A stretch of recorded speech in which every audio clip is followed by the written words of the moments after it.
வணக்கம். நான் அறிந்த சாலிய வாகன சகாப்தம் பகுதி 1. உருவாக்கம் அழகப்பன்.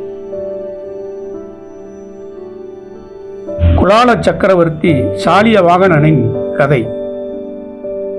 இச்சமூகத்தின் வம்சாவளியில் மிக முக்கியமான அரசனாக கருதப்பட்டவர் சாலிய வாகனன். இவரை பற்றிய கதை பல புராணங்களில் விவரிக்கப்பட்டுள்ளது. மண் பொம்மைகளுக்கு உயிர் கொடுத்தவர் சாலிய வாகனன். சாலிய வாகனர் ஒரு குயவ சிறுவனாக இருந்தபோது மண்ணால் ஏராளமான படை வீரர்களையும் குதிரைகளையும் செய்தாராம். பகைவர்கள் போர் தொடுக்கும் போது தன் மந்திர வலிமையால் அந்த மண் பொம்மைகளுக்கு உயிர் கொடுத்து அவற்றை போருக்கு அனுப்பி எதிரிகளை வென்றார் என்று ஒரு வீர வரலாறு உண்டு. சாலிய வாகன சகாப்தம் இவருடைய பெயராலேயே உருவானது என்பது குறிப்பிடத்தக்கது. இரண்டாவதாக, பிரம்மாவுடன் தொடர்பு. குலால பிரம்மா. புராணங்களின்படி இச்சமூகத்தினர் தங்களை குலால பிரம்மாக்கள் என்று அழைத்துக் கொள்கின்றனர். இதற்கான பின்னணி கதை, படைப்பு தொழில். பிரம்மா உலகை படைத்தபோது அதற்கு தேவையான பாத்திரங்களையும் உருவங்களையும் செய்ய ஒருவரை உருவாக்கினார். அவரே குலாலன்.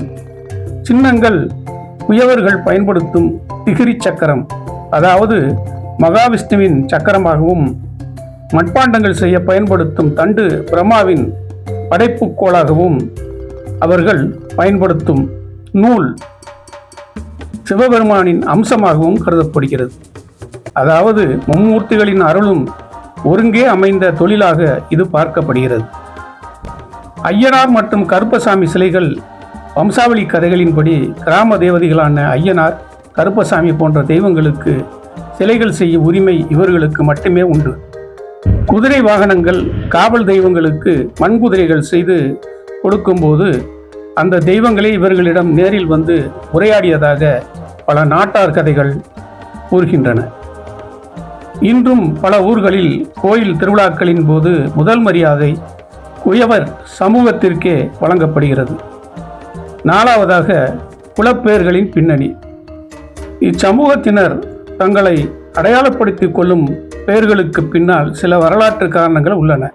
வேளார். வேல் என்றால் தியாகம் அல்லது யாகம் என்று பொருள்.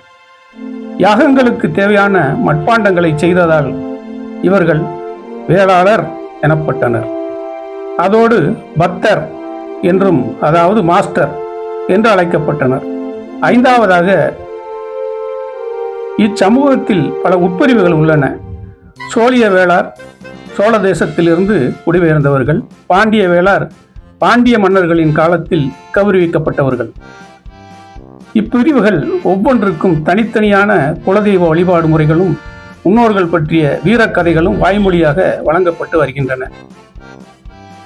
இதன் தொடர்ச்சியை 2ஆம் பகுதியில் காண்போம். நன்றியுடன் உங்கள் விஷ்ணு அழகப்பன். நன்றி.